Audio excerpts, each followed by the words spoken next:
Hello everyone and welcome to today's video presentation. In today's presentation, we are going to discuss about starters for DC motors.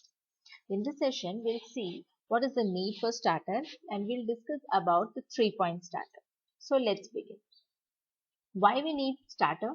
Starters are used to protect DC motors from damage that can be caused by very high current and torque during startup.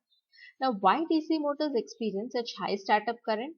The voltage equation of a DC motor is given as V is equal to EB plus IA into RA, where V is the supply voltage, EB is the back EMF, IA armature current, and RA is the armature resistance.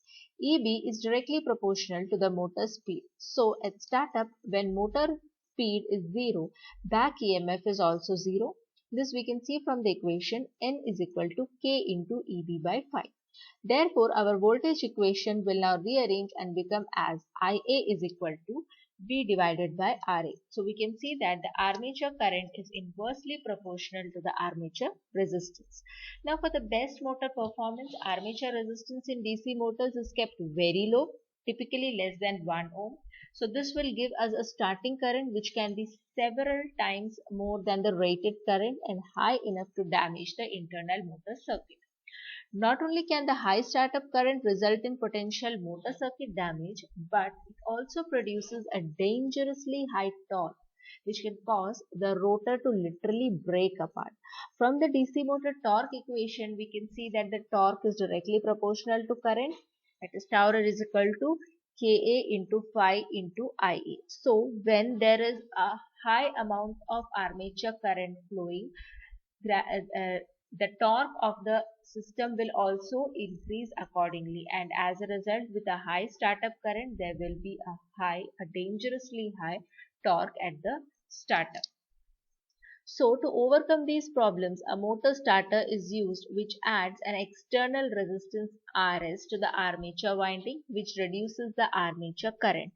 Okay, because the supply voltage is fixed, so only we can control our current with the help of variation in the armature resistance, and this can be controlled by adding an external resistance. But this resistance does not need to be present through the motor's full operating speed. As the motor speed will increase, the back EMF will gradually start to develop, which will counter the supply voltage and also will have an effect on reducing the armature current.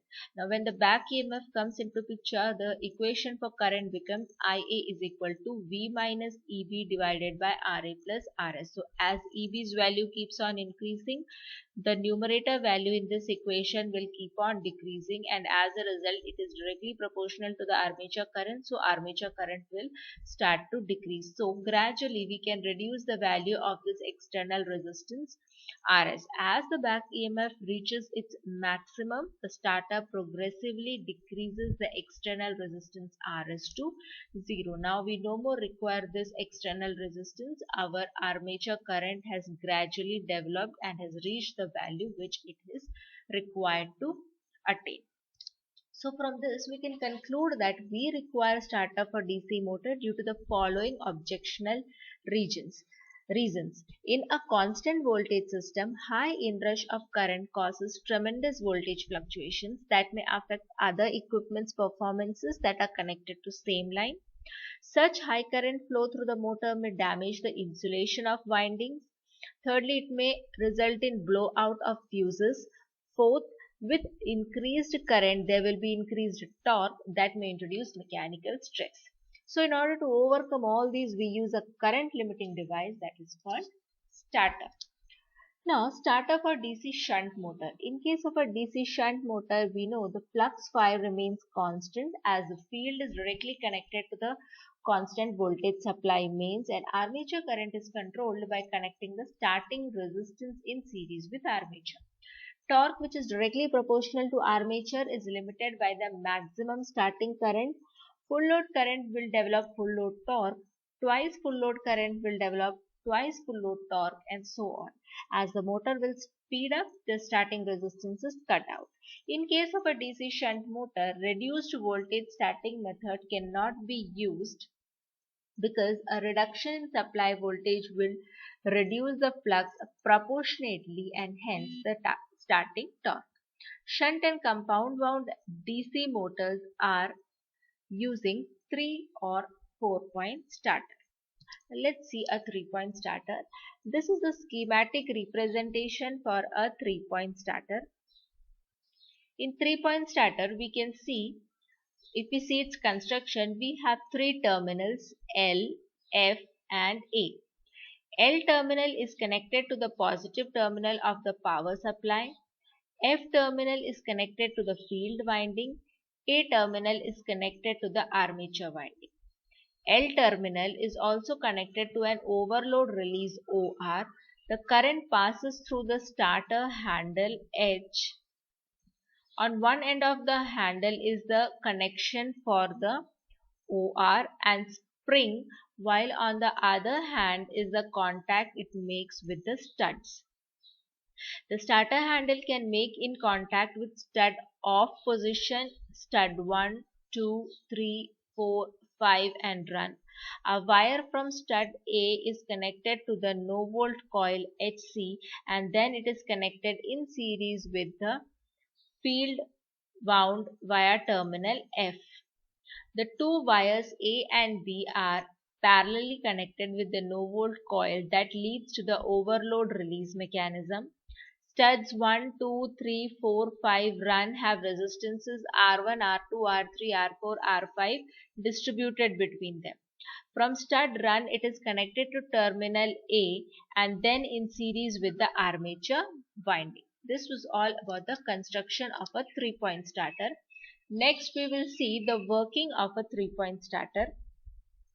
For the working of a 3-point starter, when the user presses the switch of the power source, the current will start to flow from the handle. Current will start to flow from the source to the overload release OR and then enter the starter handle. And when the current enters the starter handle of the 3-point starter, 3 conditions pop up. So what is the first condition? In first condition, when user pulls the starter handle from stud off position to stud 1, the current gets distributed into parts. A part of current will flow through the resistances R1, R2, R3, R4, R5 and then enter the armature winding via terminal A. Another part of the current will go to the no volt coil this way and then enter the field winding via terminal F. This causes the armature current to reduce considerably below the rated current of the motor. Hence, the motor is safe to start and the rotor starts to rotate at a low speed. Next is the condition 2. After the rotor attains certain speed, the user will pull the starter handle from stud 1 to stud 2. This will cause addition of resistance R1 to the field circuit and reduction of resistance R1 from the armature circuit. That is, there will be a decrease in the total armature resistance by R1. As the resistance in the field circuit is added, the field current also will increase. Okay, once the field current starts to increase, as the motor speed and field current are inversely proportional to each other, the motor speed will increase. Also, the armature current increases with the decrease in the total armature resistance. This will cause to further speed up the motor. When the user each time moves the starter handle from stud 1 to stud run, the total armature resistance will keep on decreasing and armature current will keep on increasing. Also, field resistance will increase and field current will decrease. Hence, in this method, the motor attains the rated speed without any damage during its starting phase. When the user moves the starter handle from stud 5 to run, the soft iron piece which is on the handle comes in contact with the no volt coil. As the no volt coil is magnetized, the magnetic force overcomes the spring force and the starter handle stays in the stud run as long as the field current flows through the no volt coil. The motor is now operating in the rated condition and can be used for various applications of the user. The function of the no volt coil. When there is power failure from the DC source, or if power supplied from DC source decreases considerably, the coil gets demagnetized due to current flow. The spring force overcomes the magnetic force and the starter handle is pushed back to the stud off position. This will protect our motor from damaging itself when the power in the DC source is restored. Since the high armature current will reach the motor after power is restored, the windings of the motor will get heated up and damage the motor field wound because becomes open circuited. The field current stops to flow and the coil is demagnetized. Now, the starter handle will now go back to the off stud. If the starter handle fails to return to off stud, the weak flux produced by the low current increases the speed of motor dramatically and dangerously close to overspeed. This might damage the motor. The arrangement of no-volt coil forces starter handle to be placed either on run stud or off stud, but no intermediate position, even if user forces to do it willingly or unwillingly.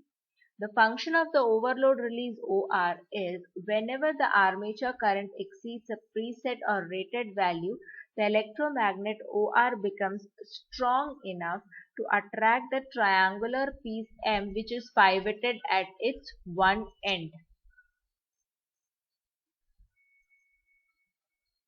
This causes terminals A and B to be short-circuited, preventing any current to enter the no-volt coil. This demagnetizes the coil and starter handle is pulled back to the off position due to spring action. This automatically safeguards the motor from exceeding the rated current by turning off the motor. The distance between the OR coil and the triangular piece M can be adjusted as per the maximum allowable current the user wants. Now, what are the limitations of this 3-point starter? The increase in resistance in field circuit causes decrease in field current. This certainly helps in increasing the speed of motor but decreases the electromagnetic force created by coil HC. The spring force may overcome this force and the starter handle can be pulled back to the off position. The starting method is semi-automatic since the user has to move the starter handle after a certain time period when the speed of the motor is attained. Also, the user must keep track of time very accurately for a successful start of DC motor. This is a very old method and the efficiency of the starter mechanism is very low due to the power loss in the resistors in the form of heat. So, in order to overcome all these limitations, we came up with a 4-point starter. And we'll discuss about this 4-point starter in our next presentation. So, for this presentation, this much. Thank you.